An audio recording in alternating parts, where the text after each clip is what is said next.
Dalla Regione 1 milione di mascherine per le 10 diocesi lombarde. 1 milione di mascherine chirurgiche ad uso civile è stato consegnato dalla Regione Lombardia a 10 diocesi lombarde. La fornitura è finalizzata al fine di facilitare il rispetto dell'accordo firmato nei giorni scorsi dal Presidente della CEI, Cardinale Gualtiero Bassetti, e il Governo centrale. Accordo che permetterà la ripresa delle messe in presenza dei fedeli in chiesa in tutto il territorio nazionale. Nei giorni scorsi la polizia ha arrestato a Milano 3 uomini e una donna per detenzione di sostanze stupefacenti ai fini di spaccio e sequestrato hashish, cocaina ed eroina.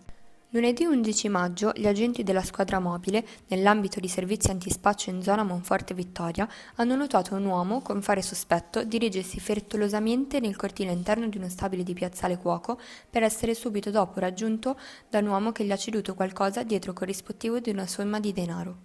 Intuito che si trattasse di una compravendita di sostanze stupefacenti, i poliziotti hanno fermato l'acquirente con 2 grammi di hashish appena acquistati. Nel frattempo, il pusher, costantemente monitorato, è rientrato nella propria abitazione dove gli agenti hanno sequestrato 10 pezzi di hashish del peso di 40 grammi. Il pusher, un cittadino tunisino di 32 anni, con alle spalle diversi precedenti, è stato arrestato per spaccio e detenzione di hashish, mentre l'acquirente è stato segnalato e sanzionato per una normativa Covid. Milano. Da lunedì riaccese le telecamere sulle preferenziali. Torna vietata la circolazione di tutti i mezzi non autorizzati.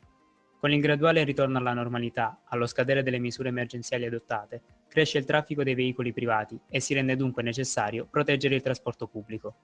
Pertanto, l'amministrazione ha emesso un'ordinanza che accompagna le aperture previste dalla prossima settimana. Da lunedì 18 maggio, infatti, saranno riaccese le telecamere che controllano le corsie preferenziali dei mezzi pubblici e sarà vietata la circolazione di tutti i mezzi non autorizzati. Il provvedimento modifica parzialmente l'ordinanza numero 21 del 30 aprile 2020, che resta in vigore per tutte le altre parti fino al 31 maggio prossimo.